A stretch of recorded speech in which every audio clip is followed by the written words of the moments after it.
है Indu broadcasting private limited और आप देख रहे हैं इंडियन न्यूज, हर पल, हर क्षण, हर सच। भानुप्रतापपुर उपचुनाव की मतगणना के पूर्व जिला कलेक्टर डॉक्टर प्रियंका शुक्ला ने मतगणना स्थल की जानकारी साझा की। उन्होंने कहा कि उपचुनाव की संपूर्ण प्रक्रिया एक ही हॉल में संपन्न कराई जाएगी। जहाँ तक मतगणना की बात है, विधानसभा उपनिर्वाचन 2022 विधानसभा निर्वाचन क्षेत्र भानुप्रतापपुर क्रमांक 80 की मतगणना 8/12/2022 यानी कि कल भानु प्रताप देव शासकीय स्नातकोत्तर महाविद्यालय भवन में प्रातः 8 बजे से प्रारंभ होगी।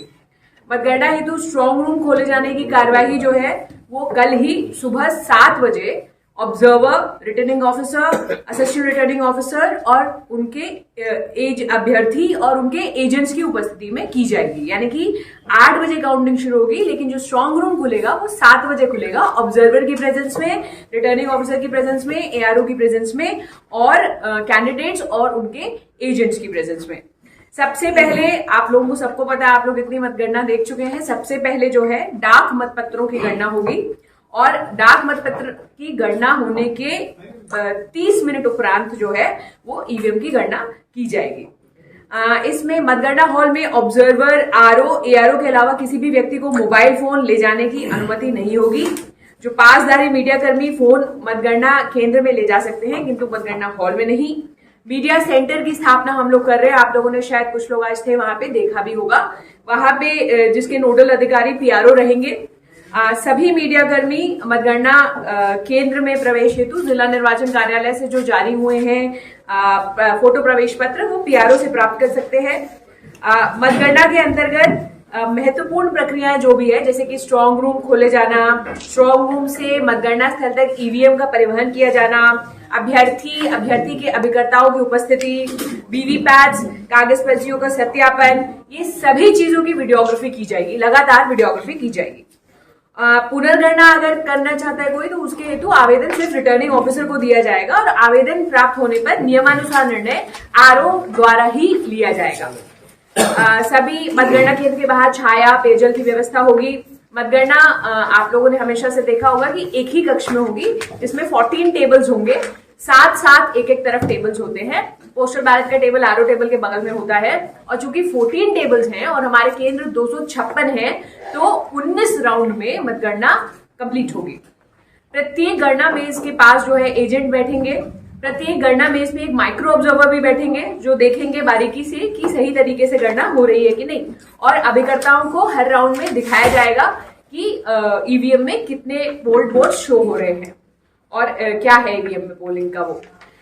इसमें अंतिम राउंड के तत्काल बाद जब ईवीएम काउंटिंग का लास्ट राउंड पूरा हो जाएगा, उसके बाद 5 मतदान केंद्रों को रैंडमली सिलेक्ट किया जाएगा वीवीपैट पर्ची की गिनती के लिए।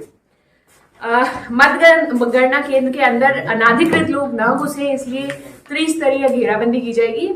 आप लोगों के प्रवेश की, एग्जिट की विशेष व्यवस्था की गई है। यदि अभी भी किसी को कोई कंफ्यूजन होगा तो आप डिप्टी डीओ से बात करके समझ सकते हैं। अदरवाइज डिप्टी डीओ एक बार आपको वहां ले जाके दिखा भी सकते हैं कि आपकी एंट्री और कहाँ आप बैठेंगे और अगर स्ट्रांग रूम मतलब ये मतगणना स्थल पे, मतगणना रूम के पास आपकी एंट्री की क्या व्यवस्था रहेगी। सभी जगह हम लोगों ने जो है अनाधिकृत व्यक्तियों को प्रवेश के रोकने के लिए हमने पुलिस की भी व्यवस्था रहेगी। एसपी साहब मेरे साथ है, आज एसपी साहब ने भी जाकर के देखा है और जो दंडाधिकारी भी जिले द्वारा नियुक्त किए गए हैं जो मजिस्ट्रेट्स के रूप में वहां पे रहेंगे। गणना परिसर के चारों ओर 100 मीटर की परिधि को पैदल यात्री क्षेत्र के रूप में निर्धारित किया गया है, वहां कोई गाड़ी नहीं जा पाएगी। मतगणना हेतु जिला निर्वाचन कार्यालय द्वारा जारी फोटो प्रवेश पत्र के बिना किसी की भी एंट्री जो है परमिट नहीं की जाएगी। जैसे कि मैंने बताया कि मतगणना स्थल के भीतर, मतगणना स्थल के बाहर कानून व्यवस्था बनाए रखने के लिए कार्यपालिक दंडाधिकारियों की व्यवस्था की गई है।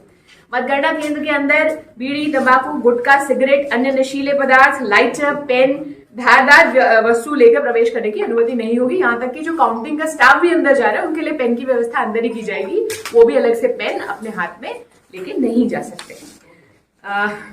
मतगणना प्रक्रिया की आधिकारिक रिकॉर्डिंग के लिए मेरे ख्याल से पीआरओ साहब की आपसे बात हो गई, उन्होंने आपको बता भी दिया होगा क्या चीज परमिटेड होंगी।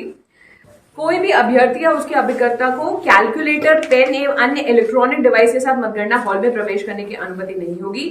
मतगणना केंद्र में जो काउंटिंग एजेंट्स की एंट्री होगी, जो उन्हें रिटर्निंग ऑफिसर द्वारा जो प्रारूप 18 में प्राधिकार पत्र की प्रतिलिपि उपलब्ध कराई गई है वो उनके पास होगी, तभी उन्हें काउंटिंग एजेंट्स के रूप में अलाउ किया जाएगा।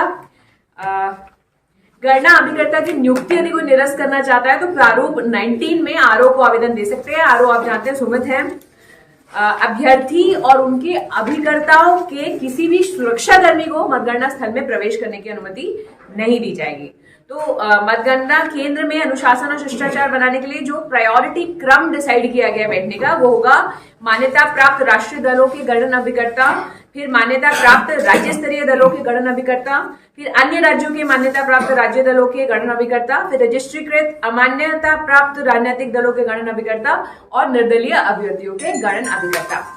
गणन अभिकर्ता पूरे हॉल में उन्हें घूमने की परमिशन नहीं होगी और वे ईवीएम, वीवीपैट पर्ची या डाक मतपत्र को हाथ में नहीं ले सकते। So that is all from my side. इसके अतिरिक्त यदि आपको कोई प्रश्न पूछना हो तो आप पूछ सकते हैं। मैं मोबाइल नहीं ले जा पाएंगे बोल रहे थे उसके लिए।